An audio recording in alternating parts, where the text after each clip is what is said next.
This is Thumbing Through the Archives, a weekly radio show and podcast focusing on Michigan history, airing every Wednesday night from 5:30 to 7 p.m. on WMIC 660 AM and 95.3 FM. Also streaming in podcast form at our website, sanilacbroadcasting.com. Now your hosts Mike Gallagher, Nick Lean, and Erica Frisbee. All right, and we are back once again with another episode of Thumbing Through the Archives, a podcast about the mysteries, history, and more in Michigan. I'm Erica Frisbee. I'm the Sanilac Broadcasting News Director, and with me today... I'm Nick Lean. I'm the Assistant Manager at Sanilac Broadcasting. And I'm Mike Gallagher, the Sports Editor at the Sanilac County News.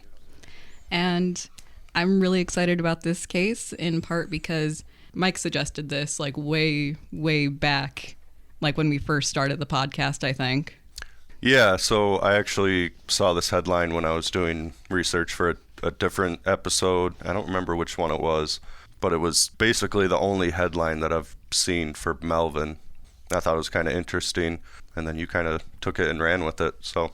I did, yet it feel like it would be very accurate to say that the reporters back in the day took it and ran with it, because part of the reason why I have a 14-page script, I'm doing two parts, we'll be doing it in two parts, but part of the reason why I was able to write up a 14-page script is because they were covering it like every single day. Yeah, and I think it kind of deserved that just because of the people involved. Yes, 100%. In the crime, I guess I'll say at this point before we get too far into it, but... The crime that may not have been a crime. Right. So what is the title of what we're discussing? The McPhee incident, murder or tragedy. Okay. And what time period are we talking? We are talking 1923. Cool. So this case is 100 years old. Everybody involved in this case is dead and gone, and probably so is the evidence. So it's not as if like we could technically exhume Esther, but I'm not sure if there's anything left of her. Gotcha. Yeah, I'm not familiar with this at all, so I'm interested to hear about it. Yeah, I'm very excited because Mike knows. So what I read about it, it was just like a brief summary of it. I don't even remember where I read it, but it was somewhere on the Sanilac District Library. Was it like in the histories of Melvin and Carsonville? Yes, it was actually. Wait, is there a book? There is, there is. Yeah. And I think that's what it was. It was the histories of Carsonville, because it was for the episode where we did the Sanilac county move. Yeah, the county courthouse move. And it was just a brief write-up that I read, so I kind of have like the outline of it. But I was going to say, the write-up actually wasn't that... It wasn't inaccurate, but it definitely cut out a lot of stuff. It wasn't very in-depth. No. Yeah. No, and in fairness to them, like, this spanned from... technically March 2023 up until November 2023. Okay. And again, they're like covering it almost every single day. Yeah. You mean 1923? 1923. Gotcha. Did I say 20? Did I say 2023? But I wasn't sure if you were referencing like a no. retrospective article. There was a retrospective, but it was written up in the 70s, and it was really not that helpful because they posed the question more so in the headline of like if it was a murder or if it was an accident, and then they never answered or speculated or anything like that. Gotcha. I don't remember exactly. Was that book just the histories of Melvin and Carsonville? Yes. That sounds like a book that this show would write. Yes. It's very niche. Was it like both? Yes. Why those two though? What? I have no idea. Because, I guess. I was going to say, the Melvin one, like, if you read the dedication, the guy who wrote the Melvin one, his grandparents, like, grew up in Melvin, and so that's why he wrote it. I don't know why he wrote the Carsonville part. Right. Yeah, if you go through the Sanilac District, or the Sandusky District Library, the online page, there's books about pretty much every little area around here. Yeah. Kind of neat. Yeah. It's very neat. It's really interesting what you can find at the Sandusky Library. I honestly got a majority of my information from the Times-Herald for this. although I did dip into the Sandusky Library for the history of Melvin. Yeah, I would imagine in 1923 there wasn't really a lot of local papers other than the Times-Herald that you could have really referenced, or... I could have referenced the Leader, the Marlette Leader, or the Deckerville Recorder, but since they were weekly, Right. they couldn't cover it as Okay. in depth as the Times-Herald or even the Detroit Free Press. Okay. So the Times-Herald, again, it's one of those cases of like things that would happen back then that could never happen today for journalists. Mm-hmm. Remember how back in the Charles Lord case, somebody was like sat right next to the prisoner as they're going back to the crime scene? Right. Yeah, the photographer and the Yeah, reporter. yeah. That happens again. Okay. There's a whole bunch of stuff that happens in this case that if it happened today, things would have been declared as a mistrial or would have just never gotten off the ground. So I'm kind of interested to see what y'all's thoughts are once we get to the halfway point, because we're basically going to be covering the incident and then the inquest into the incident. So was it a sense of justice or a need for vengeance that prompted 207 Michigan residents to accuse a man of murder in the summer of 1923? Is a question that remains ultimately unanswered even 100 years removed from the case, a mystery that asks what really happened one March morning in 1923 and whether justice was served or abused. This is the tale of Esther McPhee, her husband, William Jack McPhee, and the circumstances surrounding Esther's death in Melvin, Michigan on March 6, 1923. Melvin is a small village in Sanilac County's Speaker Township with a population of 148 people per the 2020 census.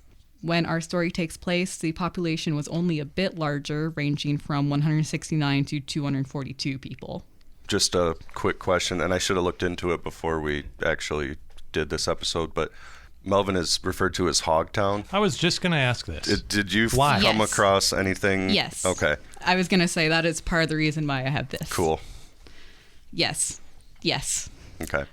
I know they're known for like the motorcycle thing. That's what I always thought, Yeah. but it's actual hogs. Yes. Okay. Not I was hog hoping bucks. that there was more of a backstory to it. There is. Okay, cool. So you actually jumped ahead of like my introduction. Okay. Well, Come on, Mike. it just came to mind because it's an awesome name. It is an Yeah, it awesome is. name. They should just change the town to that. Yeah. Well, they kind of had, we'll get there. Hog Village. Hog Village. According to the history of Melvin, as presented by the Sandusky District Library, Melvin was established around 1862, 6 years after Speaker Township was established, and was originally called Hogtown. But Oh, it was called Hogtown. It was called Hogtown. Okay. But due to it not adhering to federal guidelines when a post office was applied for in 1875, the establishment was named for the postmaster's wife, Melvina. Malvina. Why didn't they just call it Melvina then? Why did they chop off the A? I have no idea. they made it like a male name instead of A female name. Yeah. We're a boy town. you're right. We're Hogtown still. Yeah. So I don't really understand why couldn't it remain Hogtown? Apparently federal guidelines, but me and Catherine were trying to figure out what federal guidelines would have. We were like, well, maybe it's because it's like two words like both capitalized shoved together and they wanted them apart. Yeah. Or maybe it's we couldn't figure it out and we couldn't find anything online that could help us figure it out. I'm picturing the federal guideline just being that you can't have a silly name for your town. Or that Well, you then don't it's have the- enough hogs in your town, so you can't call it that. Like you haven't met the threshold. That would be the best That reason. would be awesome. So prior to the establishment of the post office in the area, pioneer Reuben Gilbert in 1860 desired that the rapidly progressing community be entitled Gilbertville in honor of his namesake. So Reuben was like, I want to name it after myself. Okay. However, opposition to this proposal arose as another pioneer, William Carter, wished the residents to be called Hogs Corner or Hogtown because hogs ventured the streets as frequently as people. Wow. That's awesome. So consequently, Carter structured a life-size effigy of a hog. And As one does. as one does. And one dark night hung it on the front of Gilbert's place of business. Oh my God. It does not say if he lit the effigy. Wow. Naturally, this act was not conducive to their relationship, which is doing a lot of heavy lifting. Yeah. But nonetheless, Carter made his principle known and furthermore won the disputed matter at hand. Wow. This is great. So the town was formed in 1863. 1862. Two. Okay. But in 1860, they were already talking about names because Okay. they technically like started out as one saloon and started building out around it. Right. So by the time that they got to like the second or third building, they started considering names. And I'm guessing because Gilbert doesn't come up as often as William Carter. Right. In part because I think William Carter made sure he inserted himself into history. I'm just kind of curious because we've done a lot of episodes where we talk about like the beginning of a town or like the early history of a town, and we've never come across something like this where Pig frequented the streets almost as much as people. Like even for that this is the time, most excited I've ever heard Mike. This is great. Well, because I was honestly thinking before I came in today if we were going to talk about why it's called Hogtown, because I've never heard why, and this is just the greatest way for a whole episode. This is what I was hoping. This is all you could hope for and more. Right. I was pretty satisfied with the story too. I'm also curious, was it like a problem in the town? It doesn't sound like it. Like people were just okay with the amount of hogs? They coexisted peacefully. Right. From the sounds of it, it was like hogs were like a main, not import necessarily, but a main business in the town. So it's like, oh yeah, there's Oldman. There's Oldman Jenkins and his herd of pigs. Yeah. Wow. Or, gosh darn it, Oldman Jenkins' piglet just got out. Wow, that's great. I was going to say a little bit dangerous too, because pigs can be unpredictable at times. Right. You don't care about that. You're still No. reveling in Hogtown. I mean, it sounds like they weren't. I was going to say, no, it sounds again like these they hogs. were peacefully coexisting. Yeah. Wow. That's just very bizarre. Like we've never had something like that. Like in all of the histories of towns Yeah, no, that it's usually like, oh, Croswell is named after a governor. Governor Croswell, yeah. And in this case, Hogs roamed our town. it's exactly what it says on the tin. That's crazy. I'm glad that I could make your day with that. Thank you. I think a lot of people are going to be interested to know that because I think It's everybody definitely- refers to Melvin as Hogtown still, I think. Or a lot of people do. There's people who call in the swap shop and refer to it just as Hogtown. Yeah. But I don't think anybody really knows why. Well, now they will. Awesome. You know how we were trying to bring the Lexington beer party back? Should we bring the pigs back to Hogtown? Well, don't Just they release do a like bunch of hogs. Don't they do like a pig roast though with the I have no bike idea, rally? honestly. That would make sense. That would make It's sense. not the same though. It's not the same. They have to be alive. But yeah, the village of Melvin began as one lone saloon built in 1862. The saloon was popular enough that people settled around it. From there, more businesses sprung up. A drugstore came next, opening in 1869. And then in the late 1800s, the Port Huron and Northwestern Railroad came through, turning Melvin into a railway stop. By 1884, Melvin had a church, depot, drugstore, general store, grocery store, grist mill, hotel, post office, sawmill, and the saloon. And then by the 1880s, the railway was part of the Pierre Marquette Railroad. And then in 1907, Melvin was incorporated as a village. So our main characters, Esther and William McPhee, were born in 1873 and 1869, respectively. Both Esther, born Esther Gilbert, and William was born and raised in Melvin, with William attending Melvin schools through 8th grade. Esther had 3 brothers, with the oldest, George, staying in Melvin like his sister, while the 2 other brothers, there are conflicting accounts on what their names are, so I just didn't include it, but they headed west to California. Though the 2 married in 1896, William had been married before, with his previous marriage bearing a son, Isaac. Isaac would have been about 5 when Esther became a stepmother. However, by the time our story begins, the McPhees were empty nesters, with both sets of their parents passed, and Isaac having been married and moved out for some time, being 34 in 1923. Such a small population for the village of Melvin meant that everyone knew everyone else, and in the case of the McPhees in the 1920s, they were among the best-known Melvin citizens, with William serving as village president for 2 terms and Esther serving as village treasurer into 1923. During the winter, Esther worked at the local beanery, while in the summer, William, also known as Billy Jack, would do Okay. Just so you guys know, I used the nickname interchangeably with William. Good to know. That'll keep our attention. I figured it would. Also known as Billy Jack, he would do carpentry, painting, and wallpaper hanging. It could be argued that Esther was more popular than her husband, being described as a life of the party, jolly, sociable, and witty. So Mike took a look at these before the episode started, but Oh, there they are. there's a portrait of both Esther and William from the newspaper. They look very similar, actually. But she was described as the life of the party, jolly, sociable, and witty. And she seemed to be much more popular than her husband, which is why it's all the more surprising and tragic that she would die in a house fire on Tuesday, March 6, 1923, a house fire which would completely destroy her home.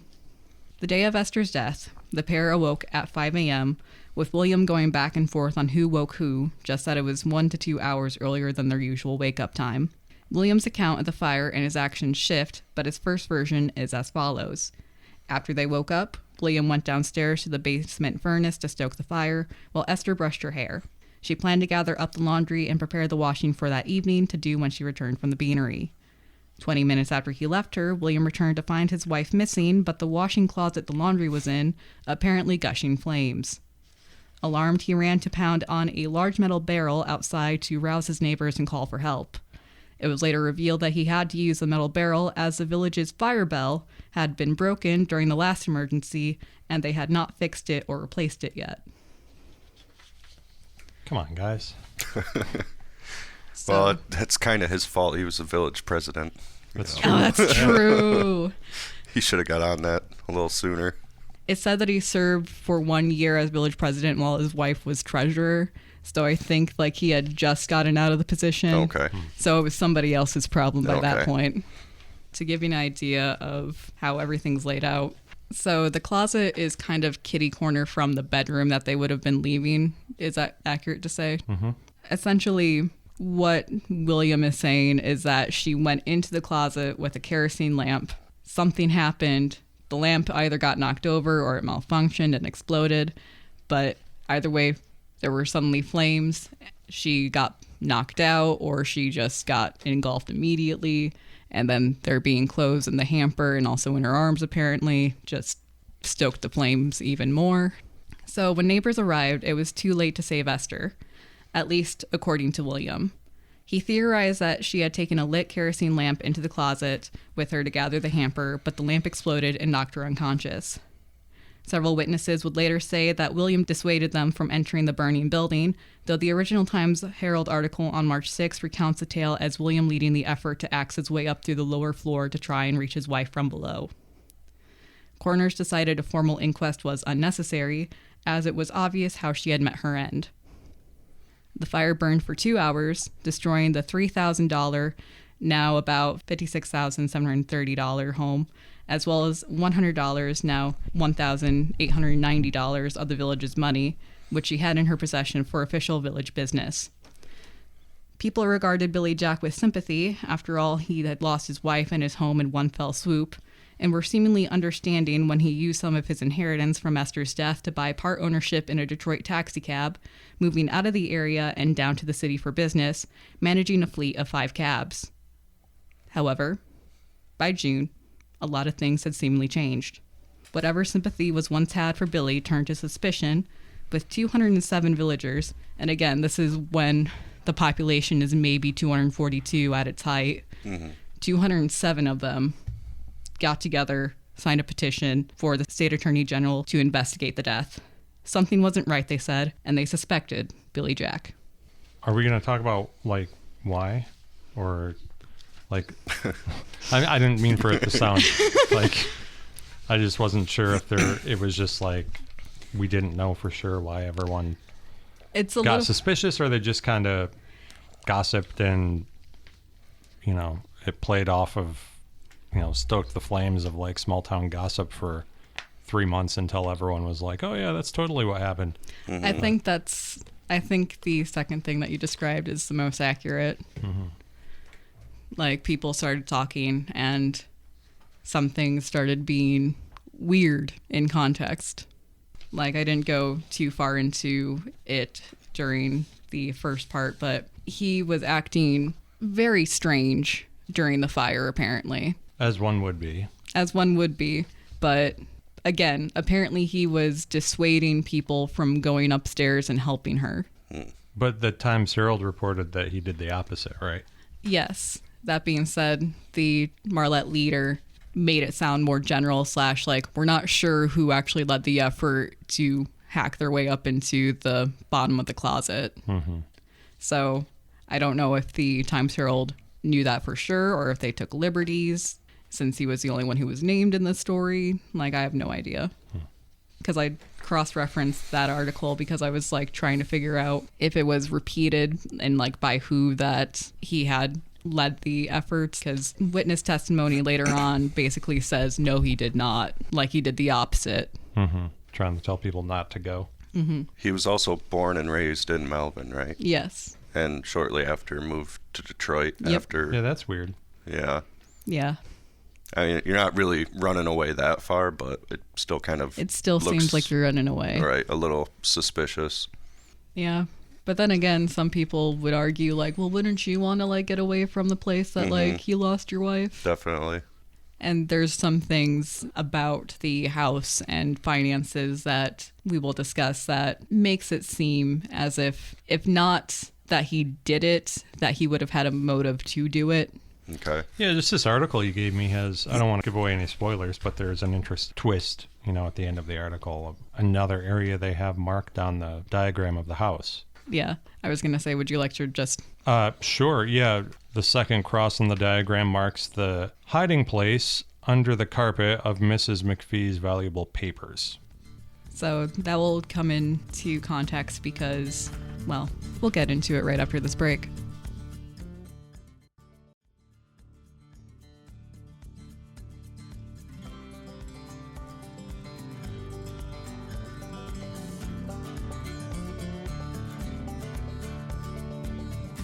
And we are back after I left you all on a little cliffhanger. So the villagers began filling in the story's picture a bit more, kind of explaining why they suspected Billy Jack of possibly...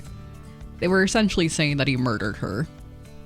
They were kind of like, we don't know how, but we're pretty sure that he's responsible for her death. So neighbors added tidbits like Esther and Billy were having marriage troubles, encapsulated by Esther living for 11 months with neighbors after her husband left her without warning again.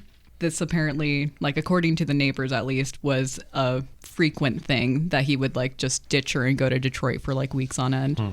Esther, they also said, was deathly afraid of fire and would have been extremely careful to avoid dying by the flames.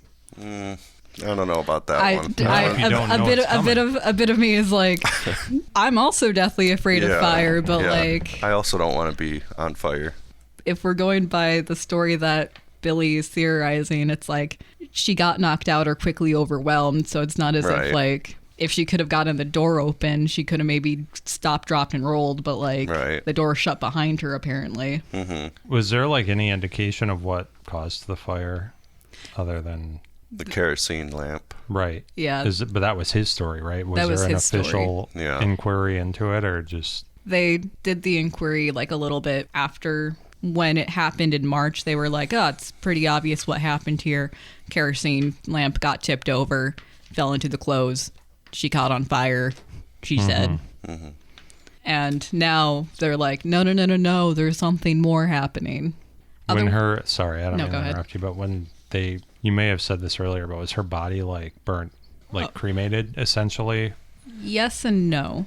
So we'll get into the more specifics about her body because it is gnarly. And also, did you know that like crematoriums don't actually fully incinerate all the bones? They have to pulverize them. Yeah, they have to grind them up because bones actually just get harder and smaller and just crystallize until they're just little chunks. Yeah. I found out a lot about how bones burn this week. My search history is messed up again. Another reason to be on the FBI watch list. Yeah. Well, you're deathly afraid of fire, so... Yeah. You couldn't... I couldn't possibly. Yeah. So other witnesses would come forward to discuss what they saw at the scene of the fire. The first witness at the scene, 75-year-old janitor Warner Smith, claimed to hear a woman scream, while William claimed to have heard no such thing. Smith also found the man fumbling with papers under the stairway, with William later saying to him, "I guess I might have done better, but I was excited." Which, what do y'all make of that? I think in that context, in that era, that excited meant something different than what you would assume. Right. Yeah. No, I understand that. I'm more so mean, like, do you think he was like, I guess I might have done better with rescuing my wife, or I guess I might have done better with... I would take it as him saying, like, I could have done more, right, to prevent her death. Right. Be my first thought. Yeah. Two other witnesses, William Moody and Delos Robbins. Delos is spelled D-E-L-O-S. Delos Robbins came forward to say that they were the ones who actually led the attempt and efforts to chop a hole through the lower floor to try and rescue Esther, with it taking 2 attempts to actually get through the floor. Then Esther's brother and 3 other men claimed that the money belonging to Esther, as well as the city, went missing after the fire, with the woman leaving behind $2,050 in her bank account and $2,600 in a home insurance policy, or almost $88,000 combined today. Her total estate was worth $4,000, about $75,000 now, and it was all left to William. That's enough to buy a share in a taxi company? Apparently so. He had 5 cars in his fleet. Wow. So the case was assigned to Inspector Charles Arnold and Sergeant Kelly O'Riordan of the State Police, with Sanilac County Prosecutor. The lawyers' names are also not ridiculous, but there's so many initials. Mm-hmm.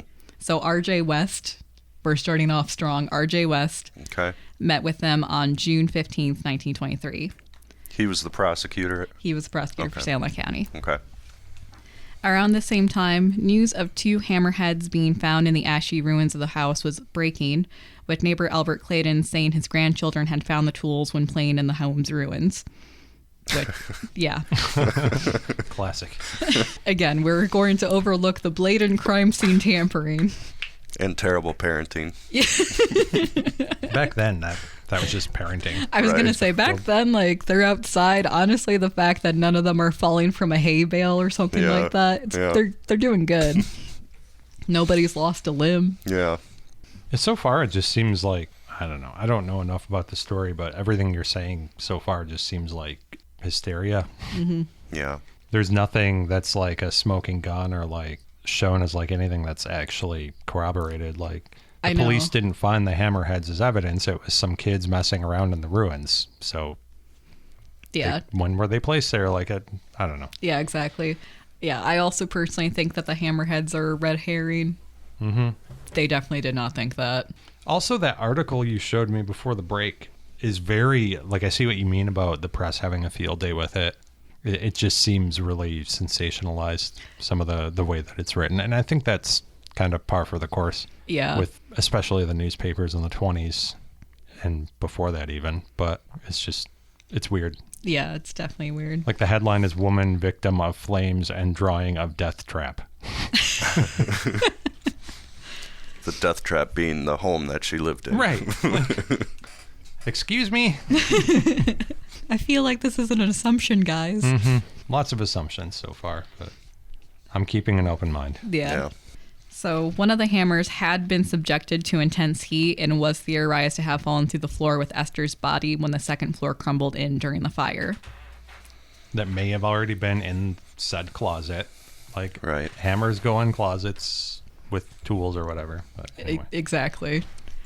Because the floor crumbled in, and it doesn't help that they were also chopping at the closet floor. But apparently it was like caving in till like it was like 5 feet from the ground. And then it just broke. And so 20 minutes after the floor crumbled in, the body was collected from a pile of white hot coals. In death, Esther was missing her lower limbs, her forearms, hands, and the back portion of her skull. Yeah. It's a little bit weird, but at the same time, like... Missing the back portion of her skull, that seems like a... suspicious thing. Yeah. Like maybe she got hit with a hammer. Yeah. But... That's where their minds went to. Yeah. I guess I can kind of see that. Yeah. But why would the missing limbs not be as suspicious? Like, if something could happen where the limbs go missing that isn't suspicious, couldn't that equally as happen to the back of somebody's head? Like, to me, it's all suspicious to me. I don't know. It's Were her limbs were like gone. like burnt off, or like Just never found? severed, or They don't. So the severed versus burnt off actually becomes a giant question / like point during the trial. okay. So we'll be getting into that in the second part. But they were theorizing that it had been severed because they later theorized that he had been trying to fit her in the furnace. Okay. And oh no, the arms and legs couldn't, like the rest of her couldn't fit. So into the closet she went on the pile of clothes. Okay. Again, these are just assumptions at this point. Yeah. See, this is the part that I kind of remember from when I was reading about it the first time. I remember the furnace thing, but I couldn't remember where it tied in. Mm-hmm. Nick, you look quizzical. Just trying to Just right after, I'm like, oh, this is all BS. And all assumptions, and then you throw me the chopped up women part. Like, oh, now I sound like an idiot. Nah. With the body parts missing, investigators theorized the fire had been a cover-up for murder with the hammer, though the only proof that they had of that was the presence of the hammer and the missing piece of skull. If anything, evidence seemed to support William's story. While Prosecutor West worked with investigators, telling the Times-Herald that local investigation continued at the behest of concerned citizens, William was holding court in Detroit at his office on June 18th, emphatically denying that he was responsible, saying the fire was accidental. "I'm going to make them come out in the open and prove, or I'll swallow their insinuations," the business owner said, slamming his hand on his desk before him for emphasis. So the case would first crescendo with the first inquest, which began Friday, June 29th, 1923 at 11 a.m. By 2 p.m. that day, there had been no evidence of foul play presented. In his testimony, Billy Jack would tell them, "I was so near crazy, I didn't know what I was doing. If I ever said it was impossible to rescue my woman, it was because it was impossible to rescue her." He recounted again his tale of the fire. Esther woke him up at 5 a.m. the day of the fire, with there being 2 small kerosene lamps on the bedroom's dresser. When he got up, he took the smaller one, and before he left the room, Esther asked him to help her carry the laundry downstairs after she gathered it. He further claimed he went downstairs, put the kettle on to begin breakfast before going to start the furnace. When he came back upstairs, he smelled smoke in the dining room. Quote, "As I went toward the front door, the smoke got denser. I started up the stairway, but the smoke was too thick, at which point he ran out of the house and began sounding his makeshift alarm. He says he doubled back to the closet and nearly got to the door of it, but saw flames coming out from under the door, so again he rushed out and sounded the alarm. The flames were red hot and they shot out of the door, making it impossible to get to her. I didn't know she was in the closet, but I couldn't find her anyplace else. I didn't try to keep the neighbors from rescuing my wife." He again theorized that the bigger kerosene lamp had malfunctioned, but then he also blamed her weak heart for her death. So essentially like, oh, well, the flames probably took her out, but she also had a weak heart, so it could have scared her and she fainted and then died. got burnt. Yeah. During the inquest, William confirmed that the pair had been married for 24 years and had no troubles between them for the first 4 years of marriage. Yeah, I was like, the first 4, what about the remaining 20? Attaboy, William. However, Kind of makes you think he's being honest if he was willing to say that. However, he did admit to leaving his wife to go on a week-long spree in Detroit early on in their marriage, with it unclear what he meant by spree, like if he meant gambling or if he meant like other women or what. That's what I was wondering, because you had mentioned earlier that he had gone to Detroit for extended periods of time while married, if he had like a woman or someone there that he may have been seeing on and off. Again, just theorizing. But Yeah, wild speculation, but at the same time, it's completely fair speculation. So the spree stuff fell more in line with testimony the neighbors were giving, with one neighbor saying Esther had confided in her about marriage woes, with Esther and William allegedly having separated 3 times, but never considering divorce as William was against it. Esther was also allegedly afraid of William when he was drinking. A recent period of trouble had seemingly started after Christmas when Esther supposedly remarked to a neighbor that something was terribly wrong with her husband. He sulked, wouldn't eat, and was acting oddly. Furthermore, he was allegedly down and out on his finances and not going to church to avoid the embarrassment of having no money for the collection plate, especially since Esther wouldn't give him any money. There's a lot of aspects to this. Interesting story. There's a lot of things to consider. Mm-hmm. Which is part of the reason why I got so sucked into this case and was okay with the fact that they covered it every single day. Has it ever been definitively solved? No, at least not in my book. Right. On paper, people think they've figured it out, but not from a legal standpoint or any official capacity. From a legal standpoint, it was. From a legal standpoint, they did solve it. Gotcha. However, it's still weird. It's still weird. And honestly, as I went through it, I was very much I feel like this was an accident that just looked really, really bad. And people jumped on the reasons and jumped on a bandwagon and just ruined a guy. Right. But that's also after going through all the evidence. So it really is so far just this roller coaster of he didn't do it. Oh, maybe he did. Oh, no. Yeah. Another detail, the neighbor alleged that Esther never did her washing during the week, but on Saturdays. With March 6th being a Tuesday, it seems unlikely then that she would have wanted to gather her laundry up so early in the week. How would the neighbor know this? Right. So Esther worked at the beanery with a lot of her neighboring women. And so usually they would compare and contrast plants and stuff like that. Gotcha.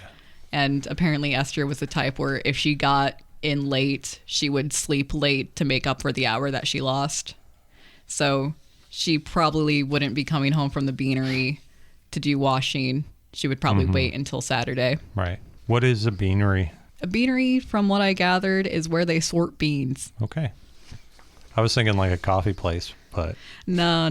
That would be very cool and very hip. They were baristas at their time. Or no, just where they roast and package coffee beans, but yeah, at least in this case, they were sorting and dry beans. Yeah, dry beans. It's not as fun. It's not as I'm fun. choosing to think of it as a coffee bar. Life in the 1920s wasn't very fun. The only thing that they had to look forward to was the fact that their town was named Hogtown. Yeah. And then they took that away in 1875. They had the Depression to look forward to also. And they couldn't even get booze at this time. Right. Yeah, true. So, witness Robbins also related to investigators that Billy attempted to say that he didn't know where his axe was until, pressured enough, he gave in and retrieved it from the woodshed. So during the rescue? Yes. Oh.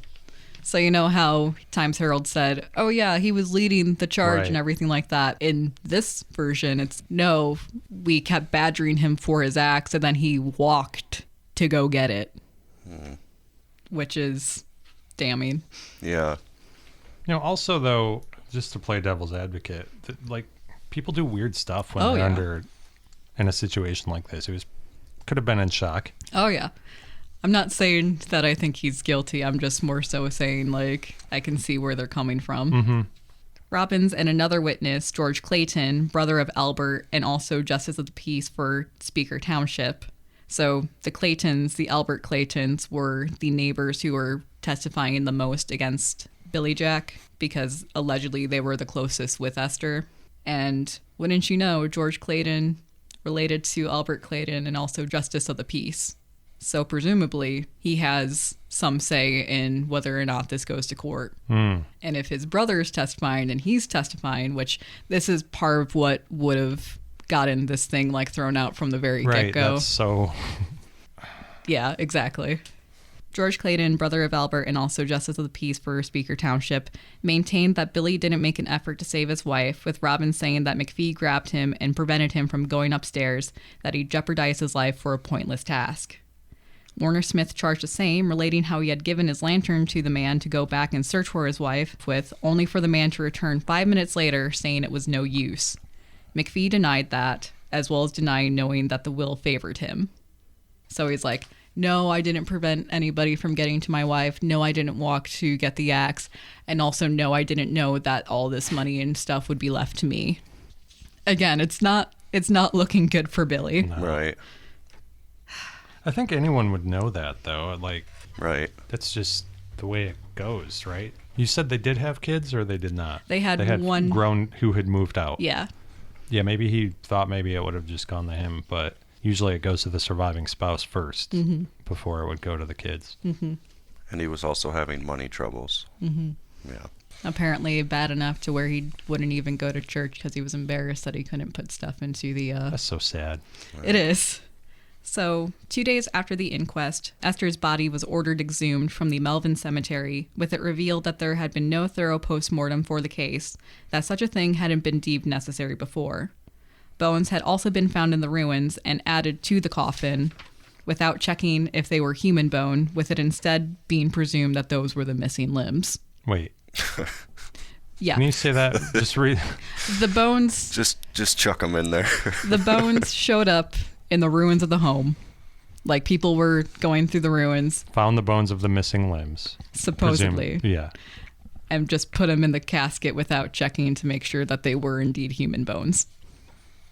Just like random neighbors. Yes. Was it, I mean, I guess you wouldn't need technology to confirm they're human bones. You would just need a doctor or a coroner to look at them. Presumably, So- yes. But they didn't do that. They were Not just before they put it in the coffin. Do you know how long after? Like a day or two. Okay. So, like, there is a distinct possibility that those are her missing limbs. Right. That being said, the people who presume that they weren't qualified to check if they were. Right. And at that point, there was not an inquiry, so they didn't really have any police investigating it or anything. Exactly. Is she still buried at the Melvin Cemetery? I believe so. So we need to take a field trip. Bring some shovels. We don't know what we're looking for. No, I know hog bones when I see Yeah, them. that's what it is. We'll know once we see them. So if they weren't human bones, though, what else could they have been? Right. Hog bones. But Honestly, though. Did they have any pets or like? Or right. Oh, God, I hope not. I mean, I think it's a pretty safe assumption that they Right. were It's a hurt. very Yeah. safe assumption, but it's Still a weird thing to do. Yeah. especially because, like, I don't know. I would feel weird if, like if I lost my partner to a fire and the neighbors were going through and Casually just chucking them in the... Right. Was there an open casket next to the, like, rubble? I hope not. I think it was more like buckets. A wheelbarrow? Yeah. Like, I feel like I would feel a certain type of way if the neighbors were just picking through my old home and being like, I found one. Yeah, that's what it seems like. The other thing that's weird is there's, like, nobody in charge at the rubble. Like, you'd think there would be a Right. At least fire the fire marshal or some sort of investigator or police person there to... Ernie Kilgus would have never let this happen. No, he wouldn't. I don't know who that is. Remind me. He is Out the Township. He was a township over when this was all happening in 1923. he was the Elk Township fire chief for 54 years. Oh, boy. He's getting honored next week by the Board of Did Commissioners. we talk about him in the last one, or was that the sheriff family, the lady sheriffs we talked about? We talked about the lady sheriff. Yeah. Yeah.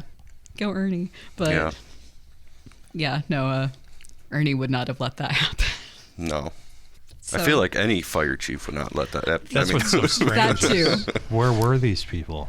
And what were they looking for? Like, they were just sifting through the Stuff burnt down house. Like for stuff. helping clean up under the guise of helping clean up, but they were probably a little nosy and like Yeah. Well, the kids are going to play in the rubble no matter what, so we might Right. as well make sure that there's no glass they step on Yeah. or hammers. Yeah, also, if you're tearing down rubble and helping clean up, there's a good chance the hammer had burn marks on it. Never mind. Yeah. There was a second one that was found with no burn marks on it. It could have been someone using it to knock stuff down and Forgot about it for the day, and the next day it's like, shoot, Right. where's my hammer? And then, like, you see it in police evidence, and you're like, hope.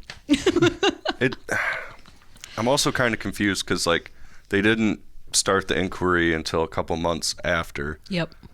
Once they found those bones, why didn't they do it right then? Like, hey, this is weird. Because they still presumed that it was natural. I'm not People saying had to that. sleep on it for a few weeks to Right. start. Again, I'm not saying that I agree with their conclusions or how fast they came to those conclusions, but Right. it was definitely frustrating because it's like, if this happened in May, like April or May, that makes a little bit of sense. Mm-hmm. But you waited till June, Right. which is part of the reason why Nick's saying like probably the gossip train and everything like that got things churning around. Right.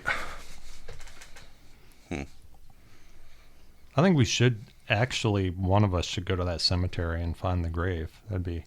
I'm just Googling the find a grave thing to see if. She may be in Fairview Cemetery. I just found in my notes Fairview. Gotcha. I found it. Yep. One of those like little flat ones. I feel like somebody needs to, like, with what money, I don't know, but I feel like somebody needs to get the funds together and just test the bones for science. Right. Not necessarily to figure out if they're human or not, because, like, I feel like we're technically past that point. Right. But there was, again, we'll get into it in the second part, but there was such a discussion about were they burned off or were they cut off? Right. Did you see her death certificate? Yes. Yeah. So they put bones that they just presume are human bones into the casket. Yeah, that really got us sidetracked. Yeah. It's an okay thing to get sidetracked on because It's a weird thing. it's a weird thing Yeah. just to be like, oh, I found some bones. It must belong to her. Yeah. At least this makes these bones make more sense because at one point there was like a hand or like a bone or something like that found down near Detroit. Okay. And they were like, it must be Esther's. And it's like how? They thought that the guy took it with him. Yeah. As a souvenir.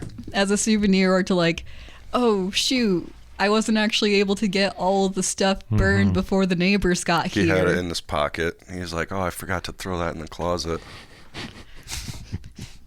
So the coroner also reasoned that an examination of the lungs would help determine if it indeed was the fire that killed Esther. Right. What lungs? There were lungs left? I don't think so. Because for one thing, just based on decomposition, they would be... I would think that would be like one of the first things to disappear. Oh, yeah. I was going to say with decomposition and everything like that, that's just soup by month 2. Which is probably partially the reason why they never come back to this point ever in the newspapers.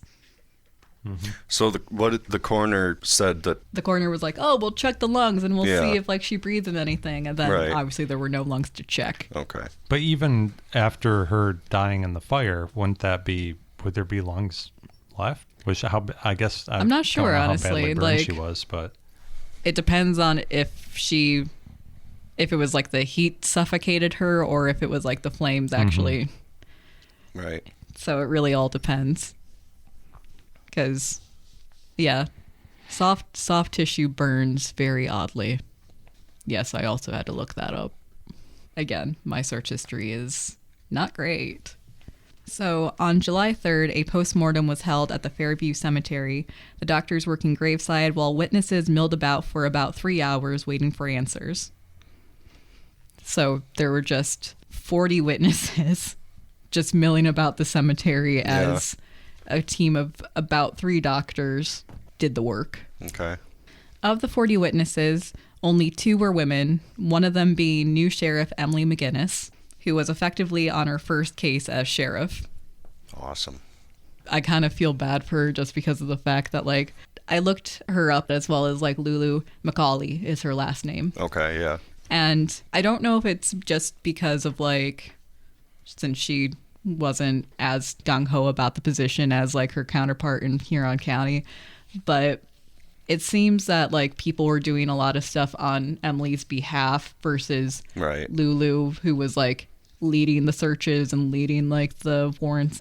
Whereas with Emily, it's like, oh, agents from Emily's office. Right. So the fact that she's actually on scene for the autopsy, either it's her first case and she's like, I can't phone this in. Right. Or, I mean, where else would the sheriff be, though? Right. Right. Or just general curiosity, you know. Yeah. I mean, it was probably a pretty big case at that time. Yes. It's kind of weird because, like, honestly, she doesn't really, like, other than jail stuff, she doesn't really get that involved. No. That's why, like, when I was doing research about her, because I thought it'd be cool to do, like, an episode on her. But she wasn't sheriff for very long, and she didn't have a lot of articles. She wasn't, like, the badass that we wanted her to be. Right. That would have been the one in Huron County. I was going to say, yeah, she was. She was the badass, yeah. Sheriff Lulu. I mean, at the time, McGinnis, she was kind of older. Yes. And obviously, she didn't run. She was the one whose husband died. Right. Well, she wasn't trying to be sheriff or anything. Right. She was probably more used to being prison matron. Right. Like, I'm not blaming her or anything like that. It was just definitely interesting to compare and contrast between her and Sheriff Lulu. Right. I still don't really understand why she would take over as sheriff. Because that picture that I sent you guys, there was an under-sheriff. So I don't understand why. I'm not exactly sure. I mean, there's technically, like, a law in Congress where if, like, a congressman or woman dies, like, that's how the Dingles ended up in politics, like Debbie Dingle. Didn't we say that when we recorded that was, like, the precedent then? It was, but I don't know. But why? I see. Like, why wouldn't another... Yeah, that makes someone with experience. Right. Yeah. Unless they just presumed that, again, you live in the jail, so you know the prisoners. Right. That was our guest last time. Yeah. Going from where we left off, one of them was Sheriff Emily McGinnis at the autopsy. The other woman at the autopsy was, as the Times Herald described her, a plucky stenographer who bravely sat through and just diligently took notes. Yeah. Plucky. Kind of surprised that's all they said. Oh, trust me, we'll get into people getting described in flowery language in a second here. Okay. So, the autopsy found several things that seemed to point towards a violent death before the fire. A jury of 6 agreed that there was foul play before the fire, going so far as to theorize that the missing limbs had been chopped off, not burned off. They also theorized that the limbs had been cut so as to try to fit the body into the furnace to destroy evidence, but when they still wouldn't fit, McPhee instead torched the whole home. The missing head bones were deemed suspicious, as well as the lack of charring on the supposed forearms and leg bones that had been found in the ashes of the fire. When the jury foreman wrote up the verdict, he did so while sitting on a gravestone, and within a half hour of the verdict being signed, a warrant for William's arrest on a murder charge was signed by George Clayton in his role as Justice of the Peace for the township. It was an odd procession of cars that proceeded to the home of Joe Briggs, who was hosting McPhee for dinner that night, and when Mrs. Briggs answered the door, McPhee wasn't far behind, as if he'd been expecting them. When he was taken to jail, William was sat between 2 newspapermen and was polite, answering questions about his work and calling the whole thing a rotten frame-up. He seemed to blame the Albert Clayton family for their testimony the most. When he was jailed, his money and papers taken from him, he asked for 2 things: a smoke and his lawyer, Fred Farr. He would stand mute at his arraignment the next day, though he had successfully petitioned for his arraignment in case to be handled in Sandusky, rather than Speaker Township, where the case could have been prejudiced by Justice George Clayton, who had testified against him at the inquest. So, preliminary examination in the case began before Judge John Hislop on Friday, July 6th, with one of the investigators missing from the proceeding, trying to track down a new lead in the case, a woman who had recently wired McPhee asking for money and addressing the telegram to Dear Daddy. We will return to her in a moment. According to the Times Herald, for the first time in the history of the case, Billy Jack was confronted with the direct testimony of his neighbors. The old air of swagger and carefree indifference was gone, and Billy Jack sat through the 3-hour examination with his head bowed and his hand over his eyes. He was visibly moved, and not once during the afternoon did he smile. Neither did he seem to take great interest in the testimony that was offered. Much of the evidence brought forth was a repetition of the coroner's inquest held over the exhumed body of Mrs. McPhee Monday. Dr. G.S. Tweedy... Wait. Dr. G.S. Tweedy, the county coroner, testified that the woman's missing members could not have been burned from the body in the length of time the body remained in the fire. George Clayton, Justice of the Peace of Speaker Township, gave an account of the removal of the body from the fire. He said it fell into the basement and that William Moody got it out by putting the hook end of a ladder under it. The defense will, in all probability, from the trend of the questions asked, endeavor to show that the use of this ladder and the fall from the second floor caused the mutilation of the body. Albert Clayton testified that he had thought he had seen the now missing limbs when the body was first seen. This was accepted as evidence. So, thoughts so far? I'd say things aren't looking so great for William anymore. Yeah. Well, now returning to the woman in the telegram. Yeah. This is going to be the lightest part of the case. Okay. At first identified as a mystery actress, 22-year-old Geraldine Ross became sought after in the case and the press as a mystery woman in McPhee's life. Though McPhee did confess to knowing the woman, he claimed that he had only met her twice while drunk during his time in Detroit and didn't know why she would contact him for financial help. Geraldine, however, claimed that they had spent time together on 12 different occasions in April of 1923, and that the 54-year-old had even proposed to her, telling her to call him Dad when she turned him down and promising financial help. So she testified the first time that they got together was after Esther died, right. yeah. Okay. She insisted that things were just friendly, that she didn't have any romantic feelings towards him, but that he had them for her. What was this telegram? Was this like entered in as evidence? Technically, yes.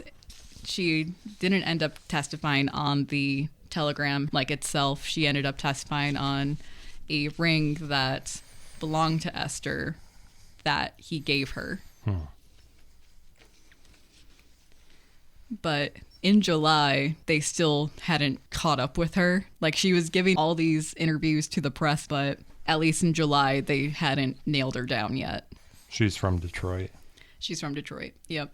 It would eventually come to light that he gave her about $400 or $500, about $7,400 now, as well as a ring of Esther's.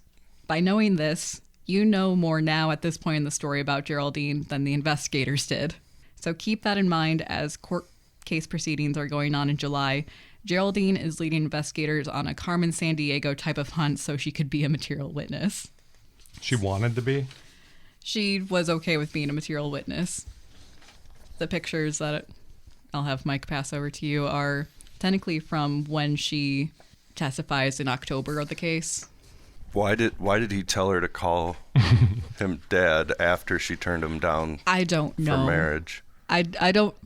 That's the thing that weirded me out too, because it's like, okay, so you went from wanting to be a romantically seen to being a father figure. Right. I think it was more so of like, I still want affection in some way, shape, or form, so just call me Dad. That's kind of weird. He had like a weird kink. Before I don't know Daddy. how else to put it. No, I know. It's just funny how quickly it switched.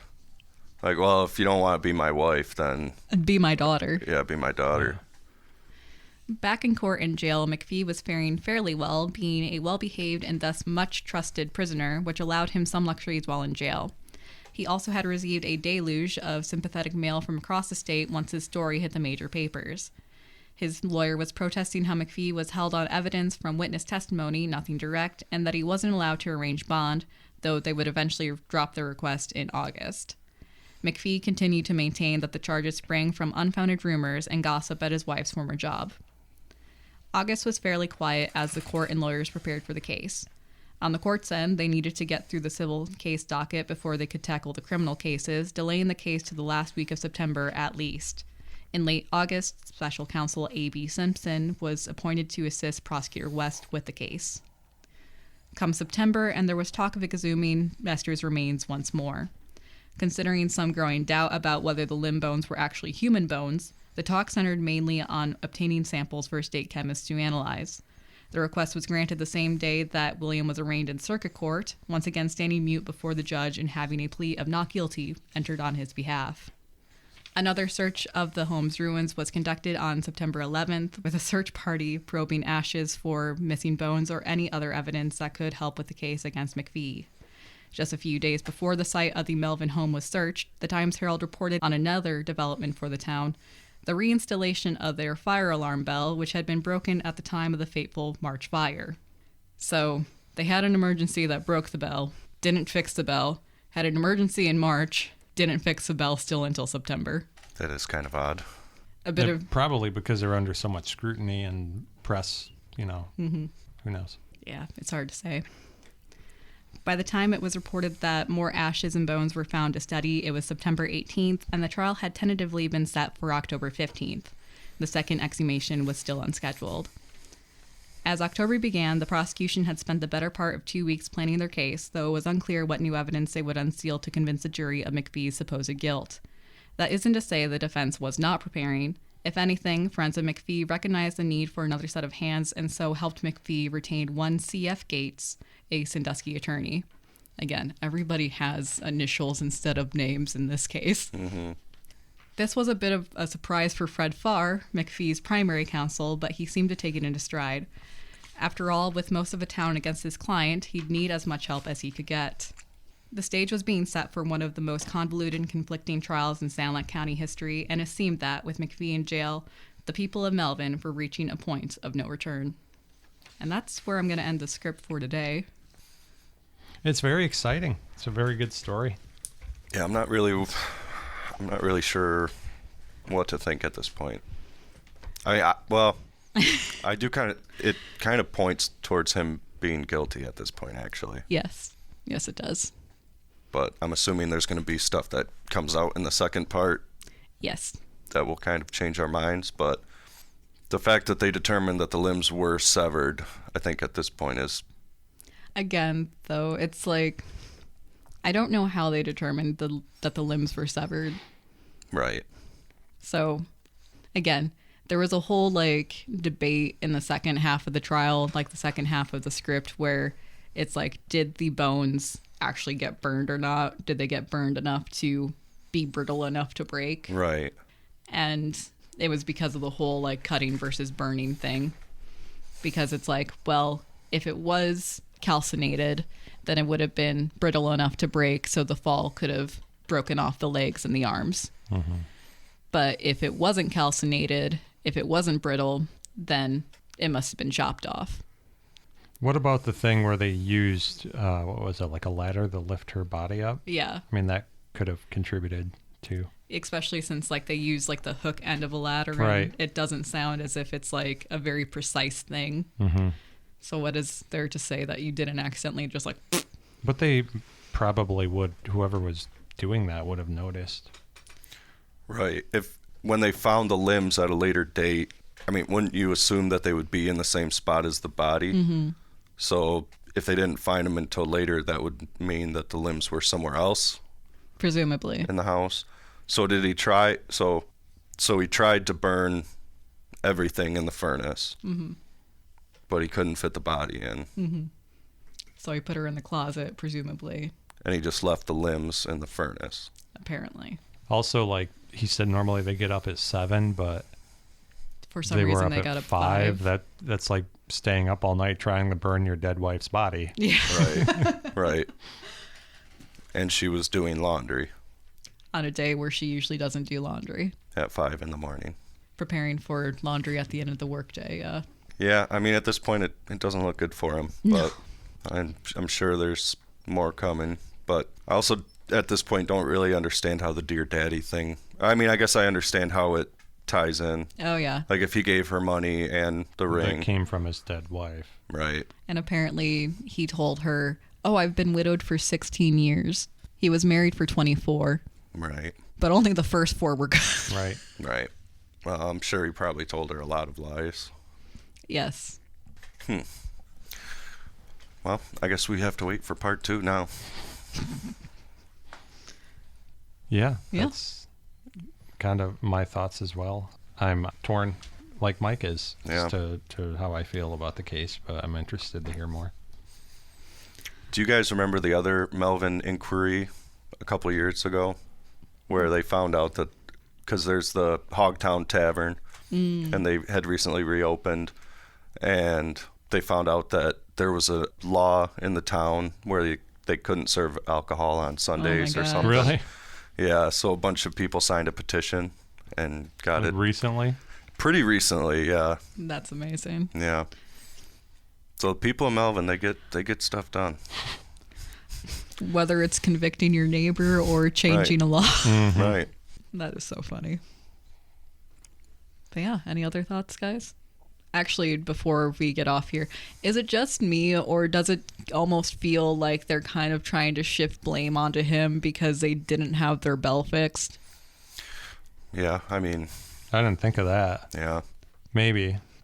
Also, though, at that, Unconscious guilt. Unconscious guilt is what I'm thinking, but at the same time, it's like... it also doesn't really sound like they had a fire department, though. Well, that's... It was just people showed up and tried to help. Picked bones out of rubble. Right.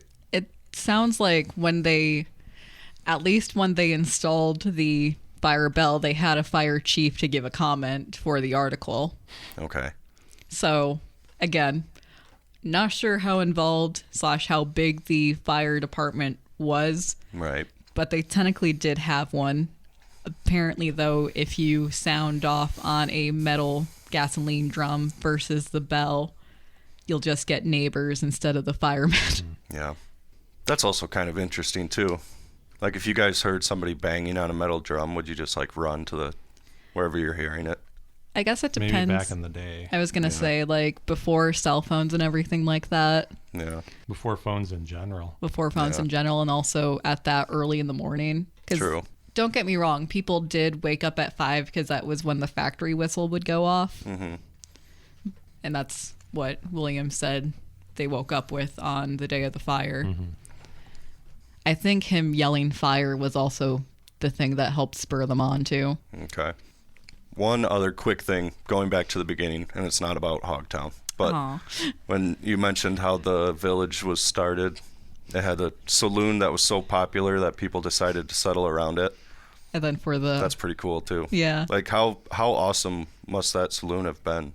Yeah. If people were like, I gotta build a house. I got to build a house This next... is my life now. Yeah. I got to build a house next to the saloon that can't serve me alcohol on Sundays. Right. Granted, back And then... I gotta let my hogs loose, too.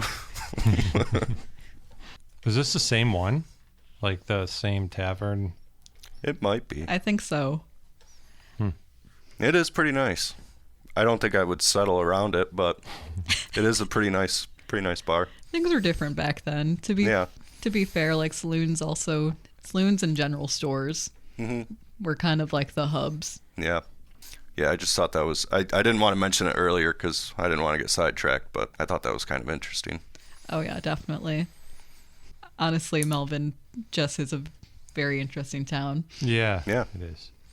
One of these days, we're going to have to get you to, like, do your community spotlight again. Because, like, I was listening to the Snover episode, and you did a really good job on that episode. That was a fun one. And that was another one that kind of had an interesting story, like how it started. Because the people bought the land, and then they left, and when they came back, it was completely... Devastated by devastated by the Great Fires. That was kind of interesting. But we could do that for all these small towns. Peck has a kind of cool history, which I guess we kind of talked about a little bit in the Charles Lord case. A little bit, but not enough. Yeah. A Peck doctor comes up during this case, so... Okay. L.E. Cochran? Carsonville's a good one, too. Yeah. I was going to say, we technically need to cover that if for nothing more than the Opera House that used to be there. Yeah. And then I feel like we talk about Forrester on every single episode. Yeah. This is our first mention of it, though. Yeah. Yep. There it is. Yep. I'm good. We can wrap it up now. Well, on that note, America? I'm Nick. And I'm Mike. And You went first at the beginning. And that was Thumbing Through the Archives. We'll talk to you next week. Bye-bye.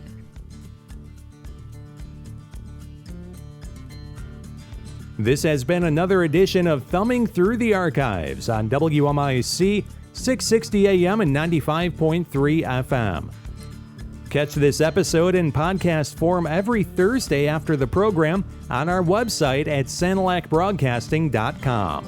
Thumbing Through the Archives, produced by Mike Gallagher, Nick Lean, and Erica Frisbee, with assistance from Catherine Connolly.